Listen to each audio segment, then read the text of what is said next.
Hey everybody, Dom Nicastro, managing editor of CMSWire, here with our latest CMSWire contributor, and it's a new one. Vicky D, as they call her, but I'm going to go for it, Vicky. Here we go. Victoria Davitashvili. Did I nail it? You really did. I am so impressed. Wow. Yes. Like 10 bonus points for you In, today. in the pre-planning, you were giving me a free pass to even just go with Victoria D, and you're like, nope, I'm going for it. I'm going all out. Well, you're a digital leader, a new CMSWire contributor, and we're talking about your very first post with us, very personal post, professional lessons learned in there too. Good stuff all around. But thanks for joining our community, first of all. Oh my God, I'm so excited. The funny part is I've actually been a consumer for years. So when I got the email from you guys, I was like, CMSWire, I know exactly who they are. So it was a no-brainer for me to respond Yeah. back to you guys. And Oh, I'm thrilled that you found me. there's So thank so many, you. yeah, so many like you out there just reading the brand, and I'm like, we got to get those people to write for us because they're living it. They're living marketing. They're living digital every day. So, thank you and welcome. Thank you. Your first post. Let's get right to it. It just comes out with such a personal story. You were physically assaulted walking home one day, changed things for you.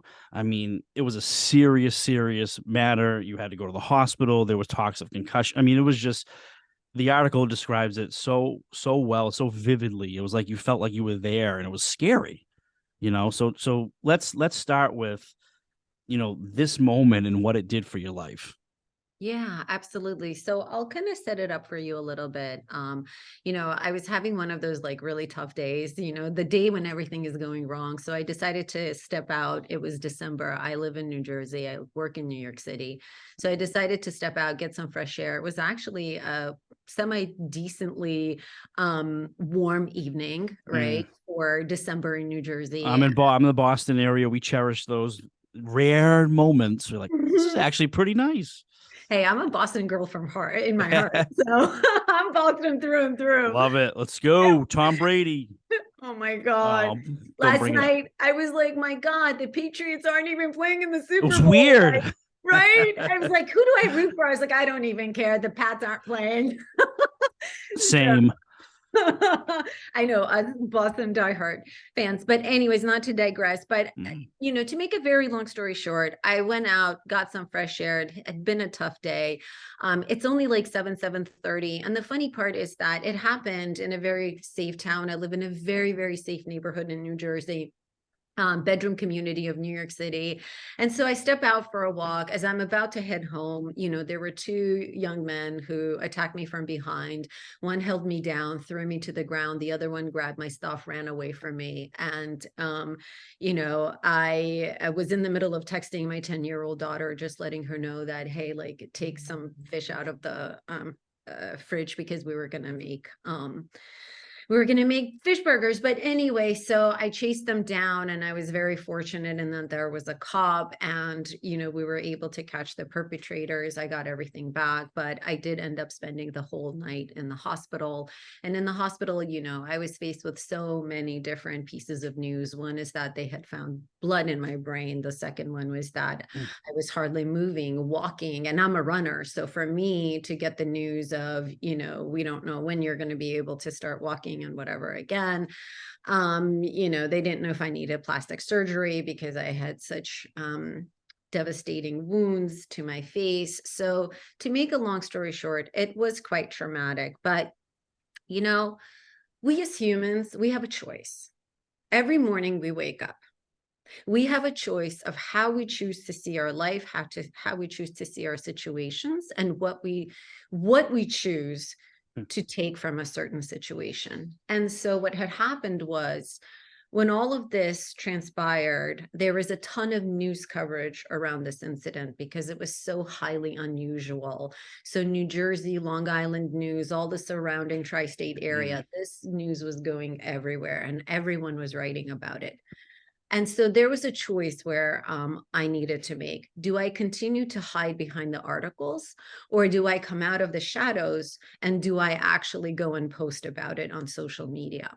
And the funny part is I'm a digital marketer and a digital product manager. So I Yeah. lead an entire team in the financial services world. in my day job. But I was never the type of person who was like huge into sharing anything personal in social media. You know, I'd repost on LinkedIn or whatever, right? I was Yeah. just one of those people. And I didn't really want to be very personal, but this was everywhere in the news. Everyone in my neighbor, everyone was talking about this. And so I decided to come out of the shadows, and I posted about it. And I said, this was me. This is how I ended up spending the night at the hospital. And And where what I was that wrote, forum? What forum was that you oh, posted? sure. That was on two forums. One was on Okay. LinkedIn, because I have so many friends that I had made throughout my 20-year career. There are friendships that you form, right? Yeah. And then also on Facebook. And so, because that was kind of like more of my local The community, personal. Yeah. personal. And so I decided to come out of the shadows. And in my social media post, I wrote about what happened. I linked it to the article. But more importantly, you know, I had time to reflect.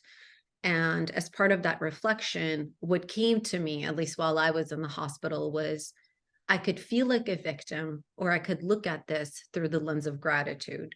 Like, thank God that cops were there. Thank God that I have the access to some of the best hospital and medical care in the world. Thank God that there was a CAT scan, as scary as it was to go in and out of this CAT scan machine, that there was a CAT scan machine that Mm. could catch anything, and that they could take care of me. Thank God that plastic surgery is available to me. And you know, thankfully I didn't need it in the end. But you know, and I just started to really look at everything through the lens, what I call the lens of love, or through the lens of gratitude. And so I posted about it. And then the other thing that also happened was, as I was in the hospital and I was laying in that bed, I was really reflecting on the beauty of the everyday, and how amazing it is to be in your warm home, because I was in such a cold emergency room, lying on this bed without a Mm. pillow, you know, and how wonderful it is to be in your warm home, hugging your children, having your head on a pillow. And I said, Mm. as cliche as it sounds, cherish the ordinary, because it is the ordinary that is extraordinary. And Yes. when I wrote this, I got, I can't tell you how many people wrote me, how many people thanked me, and then how many people said I inspired them, and that they were taking my post, sending it to their kids in college, saying, and their kids were sharing it with their friends in college. And so there was this incredible outpouring of love and support that came out towards me, but also this sense of inspiration and inspiring each other on a human level. Because, you know, I've been so used to being an inspirational leader, right? How do you inspire Yeah. a team? But here you're inspiring humanity. And so that was extremely personal to me. So In the I'll pause world. right there. No, in the world. Like it's like how what kind of a person like you seem like an angel, first of all. I mean, to be in such physical and emotional trauma. It's trauma. You almost lost your life. I mean, like that could have easily happened. And here you are, like that was December, by the way. It's only February at the time of this recording. There are people who take years to rebound from something like this, if ever. And you're sitting here now talking to me in such this positive ray of light, and it made you realize the good things we have in the world, and sharing your wisdom. I mean, to me, like putting yourself out there and getting those responses must be magical. Like seeing what comes back at you, like people who have people been in similar situations, like writing to you and stuff like that. So that's such an interesting point, because I started, so you know how on LinkedIn you can get people 3 degrees, 4 degrees of separation from Yeah. you, right? So they started writing me and opening up to me and just sharing with me how they can still feel the assault in their body, and how Oof. the moment that they think about it, it takes them back to the moment that they were assaulted. And what I realized is that through my authenticity, I created the safe space. You know, we talk about psychological safety at work. right? And up until this moment, it had been a concept. I'll be honest with you. It had been a concept. Of course, am I going to be accepting and loving towards every human living being? Of course I am. But now I know what it means to be so raw and so authentic, and what it does for the other person. And this I take actually into the way that I am as a leader, as a people manager. But by opening up and by being so raw and so authentic, I created this psychological safety for other people to come to me and to share with me and to release what they had been holding on to for so long. And I'm not going to lie to you, there are days when I'm walking and it gets dark out and I take everything out of my ears and I literally walk myself through and I say, I'm safe. I'm safe. I'm going to get home safely. I have those moments. I'm human. I have those moments. Of course I do. But what's been done is these people, and it's been men and women who have reached out to me. It's not just women. It's been men and women that have been reaching out to me and have been sharing. And, what happens is you end up virtually hugging one another and supporting one another. And it's big. And it's beautiful. And it's beautiful. And so, yeah, I'll pause there. Yeah, no, it's a lot to take in, and we so appreciate you opening up and sharing this with our CMSWire audience. It's amazing. And from this, from this moment, you've not only gotten stronger, but you've taken it as sort of a, you've become a sort of personal brander. You're getting your message out there on different channels now. You're exploring YouTube personally.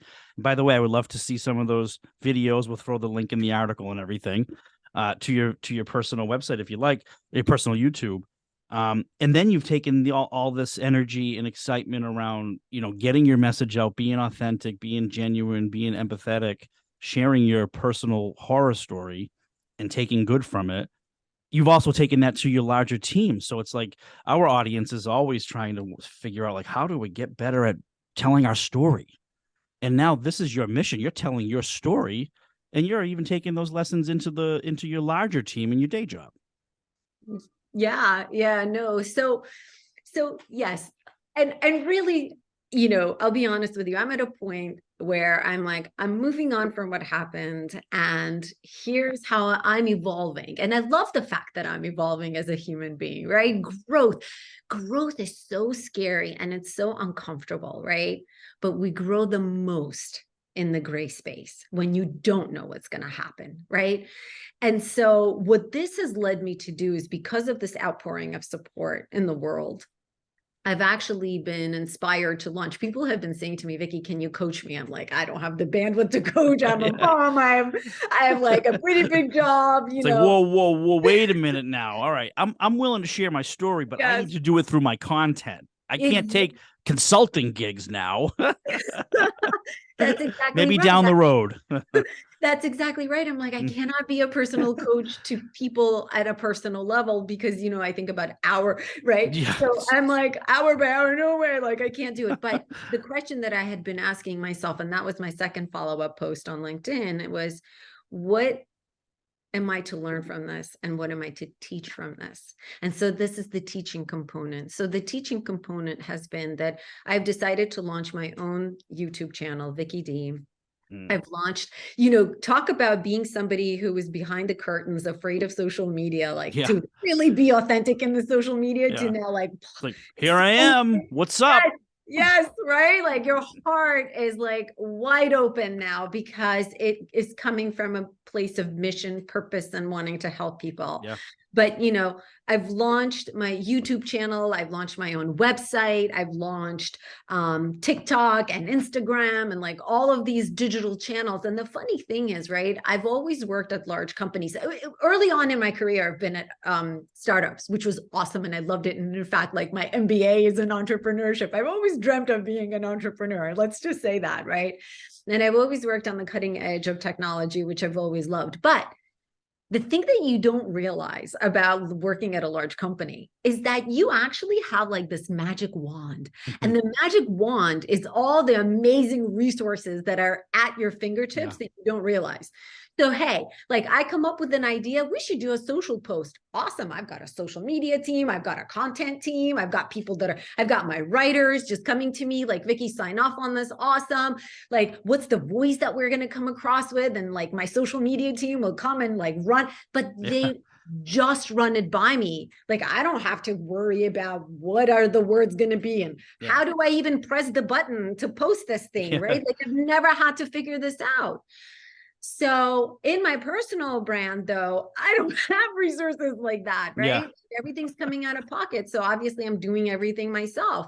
And so what that's been forcing me to do is just to like really get into the weeds of understanding how things work. And so I've had to, like, in my day job, right? Everything is about, you live and die by the customer, the customer, the customer, the customer. It's understanding the voice of the customer.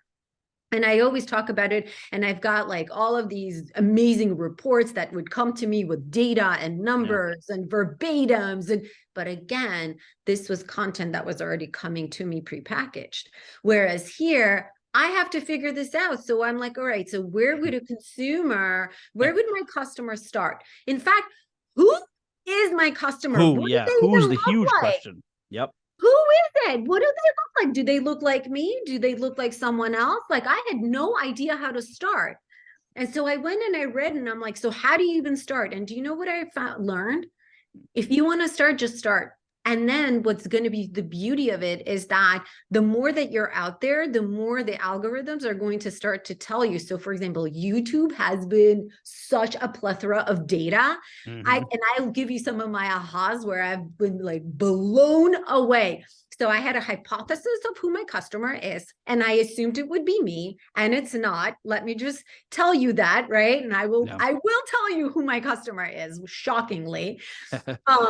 I thought that it was like somebody who has like I had all of these hypotheses, older, professional, blah, blah, blah. Right. No. Really? Yes. Who is it? I will tell you. I know you want to know, but I will tell you. So, interestingly enough, right? So I then now have to go and figure out like, what are the high ranking keywords? How do I think about the keywords? How do the keywords then inform my content? How will the content then, how can I take one piece of content and repurpose it into 5 or 6? Because I don't have a lot of bandwidth. So what I will do is I'll come up with one piece of content. I'm like, okay, so today I'll talk about, I don't know, forgiveness, gratitude, mindfulness, having a practice of mindfulness, right? I'll come up with a topic in my head. And a lot of times it's inspired by something. So I go in and I've discovered all of these amazing free tools out there that will tell you what are the phrases that people are searching for what kind of keywords. Like, I'm really getting into the into the weeds on this stuff. Then I go and I'm like, all right, well, I can write a blog, because now I have my thoughts. From that blog, I go and I create a long form video, YouTube, for my YouTube. Out of that, I will go and splice out and create shorts. I'm like, awesome, that's now 2 or 3 pieces of content. Then I can take that video, embed it in my video blog, drive my audience back to my YouTube channel, right? So you start to think about that 360. Then you start to think about, well, how do I take this and now repurpose it for the Instagram audience? Is it going to be a video? Is it going to be a post? Is it going to be words, right? How do I keep my content fresh and engaging? How do I drive more people to my site? Like, again, that 360 loop. Then I think about my TikTok audience. Should I add a music to my TikTok, right? Whereas on YouTube, I've learned music doesn't work as well. I hear it all the time. My wife, the TikTok, the videos. I hear, I can buy myself flowers. Like, she listens to that song over and over again. What are you doing? I know what she's doing. She's watching her own clip over and over again. I get it. I'm on to her. That's exactly right. So that's exactly what is like, I'm learning all of these tools and tips and things, right, as a digital marketer now. And what's wonderful is that my digital product, that's what's making me step back and think about breaking down that entire customer journey and really getting underneath, well, where does my customer even begin their search? What might be going through their minds? What is their journey to discover me? What is their journey to stay on my digital properties? Why would they keep coming back? How do I get them to subscribe? How do I make them into sticky customers, right? And think about that in your large company, like in my large company. That's exactly what I want to do too, right? I want to create compelling content. I work in financial services. It's all about thought leadership, right? Like, what do you know about finances and what makes you the best? It's obviously performance, right? You got to perform in the market, but at the same time, like, thought leadership, thought leadership, thought leadership. You've got events, you've got sponsored and hosted events. Well, how do you take all the events? How do you turn that into 5 different pieces of content? Oh, guess what? Events team, have you thought about videotaping that event and then turning that into a long video that can live behind the firewall, and we turn that into some kind of exclusive content? Oh, and can we cut that up and turn that into a short that you then post on our webpage so that we can drive them behind the firewall and drive registrations? Can we take that and turn that into some sort of an email, a short email with a link to the video, right? So I am, because of what I'm doing for my personal brand, and there's like this tremendous connectivity that's happening in my head. I don't have a team. Yeah. I'm seeing how we can take this and apply it at my large company. But the problem that we have in my company is that it doesn't all live in somebody's head. It lives across 10 disparate teams, and we've got all of these silos, and no one's really talking to each other. Different And working this is not unique rhythms. to our company. This is everywhere. I've worked at a lot of companies, and this is everywhere. So the question becomes, how do you start to amplify what you're doing by breaking down those silos, the silos of a solopreneur who doesn't have the resources and for whom everything lives in here? How do you take that and replicate it and scale it at a large company? And that is the force of change that I'm bringing to my day job, which has been so exciting and so rewarding. I can't begin to share with you. So I'll pause right there. I'm sure you have a ton of questions for me. Well, no, it seems like I'm just watching you and thinking, geez, Vicky needs more passion in what she in content. She's a little like low key. I don't think she really is in the right job. Oh my God, I love my job. Can I tell you, I love my team. Like people think I'm crazy, but I'm like, you don't understand. I genuinely adore my team, and I love my job. I'm so blessed. I'm so blessed. Yeah. And, speaking of the passion, I mean, it's, about content and stuff. It's, when you're talking, I'm thinking of the term content optimization. Like, you seem to have mastered that. And it's something that a lot of marketers, a lot of digital leaders struggle with, because when I was a newspaper editor and reporter from 2000 to 2007, all we really were concerned about was the content generation. That's all we cared about. That's all we had to do. We didn't have to throw it somewhere, put it in this channel. We put it in print. We shipped it to people's mailboxes and grocery stores and newspaper boxes. That's all we did. We didn't get any analytics back. We didn't get nothing. Now you have the analytics, you have the places to put it. It's like, I feel, and you might feel this too, I feel like the actual generation of the content is about like 15% of it. Like, isn't that a shame? Like 85% of it is distribution. Okay, so is it slightly tilted more? I'm going to say it's 50-50. 50-50, okay. Because I'll tell you why. I'll buy that. So to me, I feel like with content, there are 2 components. One is discovery, and the other one is stickiness, right?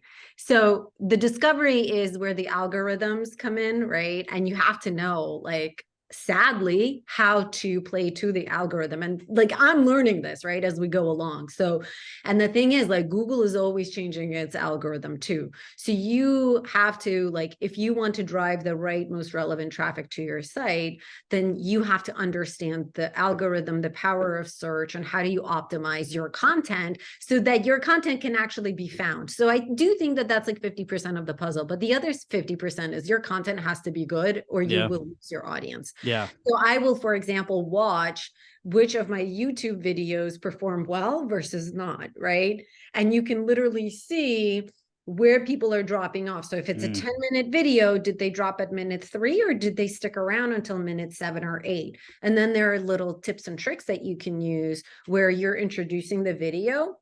What you will say is, make sure to stick around at the end, because I'm going to give you an extra bonus, right? And that extra bonus could be a free PDF or whatever, right? So they're so your content does need to be sticky, it needs to be quality, it needs to be it needs to be delivered well, but you do need to pander to the algorithms, unfortunately, right? In order for you to actually be discovered, right? The discovery phase of that journey, of the customer journey. So now I will actually tell you who my YouTube audience is. And I was shocked. Number one hypothesis I had was that it was going to be all women.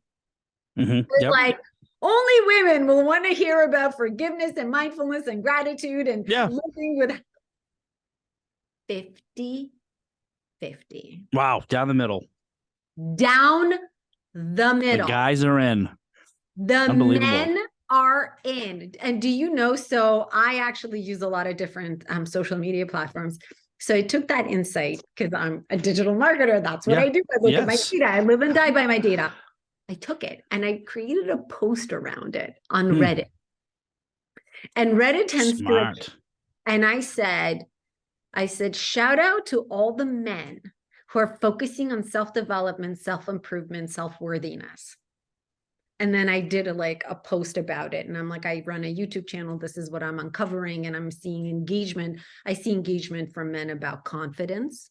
I see engagement from men about self-worthiness, self-love, self-development, growth mindset. Like these topics are ranking really well with men.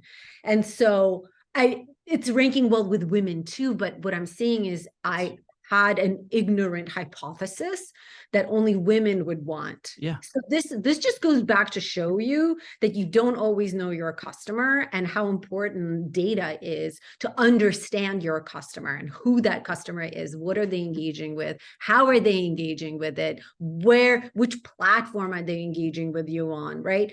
So anyways, I posted, oh my God, you should have seen what happened. Reddit blew up. My phone was buzzing nonstop with men responding. They're like, I can't believe that somebody wrote this. This is so awesome. And they were like thanking, they're like, it is so nice to be recognized by a woman. I was blown away. So again, didn't fully understand my customer completely. And it was when they started like having this outpouring of love and support, I was like, oh my God, this is amazing. So that's number one. And then number two, which also blew me away, is I assumed that it was going to be everybody like 40 and up who's interested in this content, going through your midlife crisis or finding yourself, right?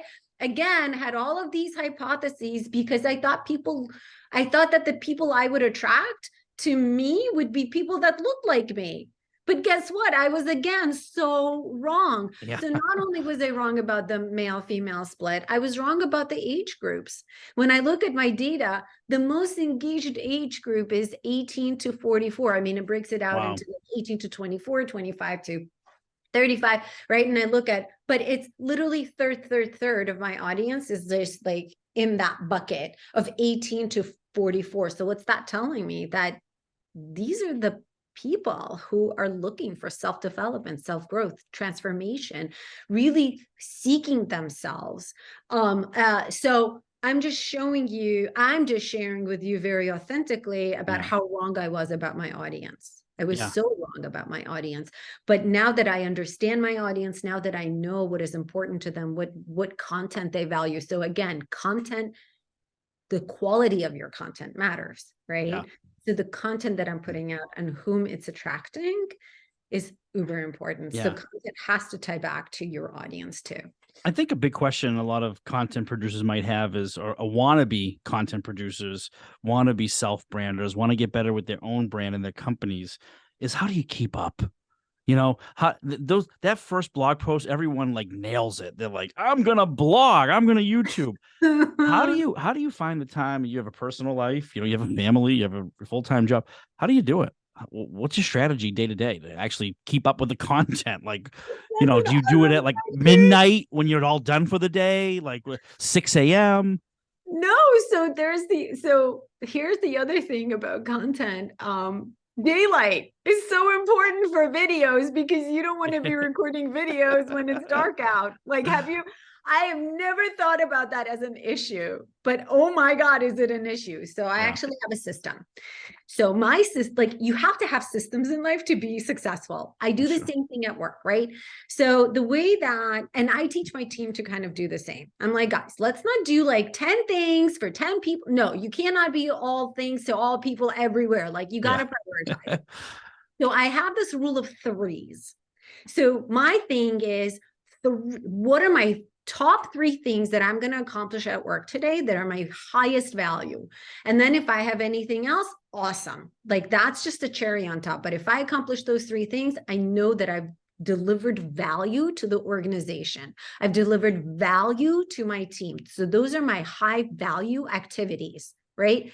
So, and I do the same thing with my personal thing. So this is how I do it. Every Saturday and Sunday morning, I carve out 3 to 4 hours, and that's my time. That's my time when I do so I can do research at night. So I'll do the research, I'll write out my posts, I'll write out, and the thing is, like, I don't write it out word for word in my scripts ever. I just do like a high level outline. Yeah. All right. And then what I will do is I will use that time in the morning between like 7 and 11, because I also want to have a life on the weekends. So that's my time for when I do my longs. So that's when I will record my long videos. That's when I will record a couple of shorts. And then the other thing that I've learned is I can take a long piece of content, so a long, have my YouTube guy splice it and turn it into like 4 or 5 shorts. I'm like, I love it.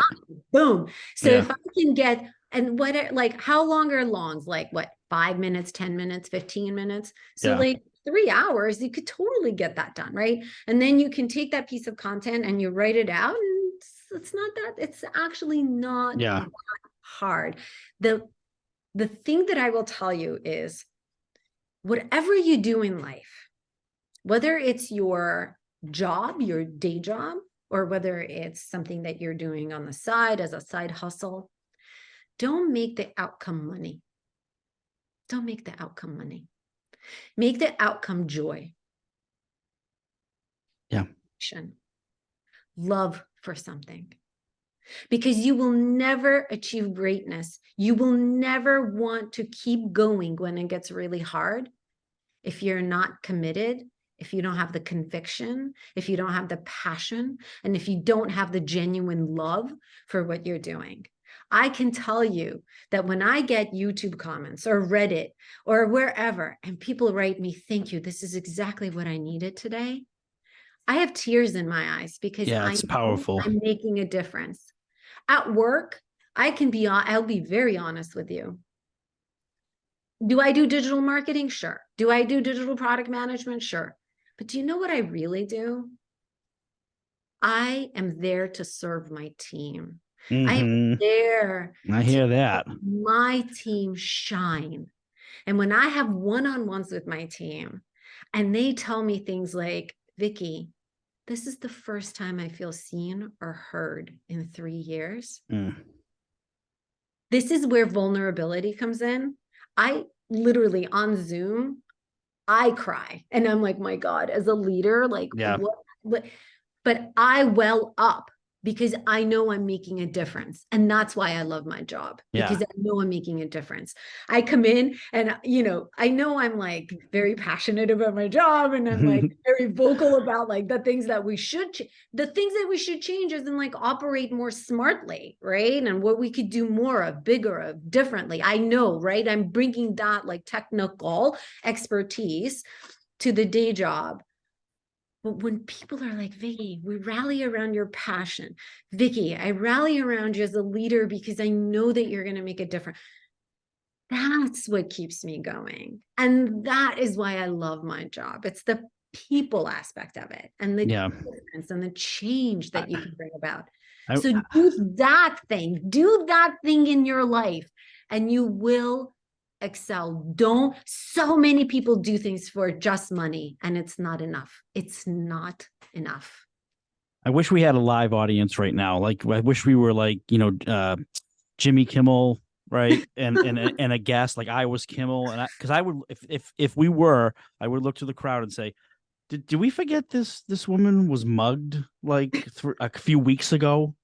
Like really seriously mugged. It's amazing. It's amazing the energy, what you're bringing to your own brand, your team, and the world, spreading the message. And I think it's amazing lessons and inspirational stories for our audience, our readers. They've gotten so much out of this. I just know it. And while we're recording this, I'm so excited about making shorts and doing chunkable stuff out of because there's so many one or two liners from Vicky here. So I'm excited to spread your story even more on Thank CMSWire and in our community. And for you to relate your article and your conversations back to like customer experience and marketing is like, I mean, from what you went through personally is like, hello, jackpot. I mean, we get the ultimate content here. So thank you. That's all thank I you. can say. And wishing you continued health. And I can just say one more thing that those people picked the wrong lady to mess with because you are badass. And that's how I'm going to end this. That's how I'm going to end this. Do you have any final message, Vicky, you want to share before we let you go? My team, when they found out what happened to me, they wrote me, they said they didn't know they were messing with a badass boss lady. You chased them. You That's were so crazy. bleeding from you were teeth broken. You were chasing them down this.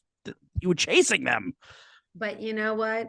You can choose again. I'm going to go back to what I said at the very beginning. You choose, you choose. You choose how you see things. You choose how you interpret situations in your life, and you choose how to live your life. And that's all I can say. Live authentically, live true to yourself, and choose to live with love. How about that, folks, for a new contributor for us, huh? Gotta love it. Victoria Davitashvili. Did I nail it again? You did. I'm Wow, so open and impressed. close. I'm on fire today. You really Thank are. you for opening up to our community, telling your story. Can't thank you enough. Thank you. All Take right, we'll care. talk to you Bye. soon. Bye.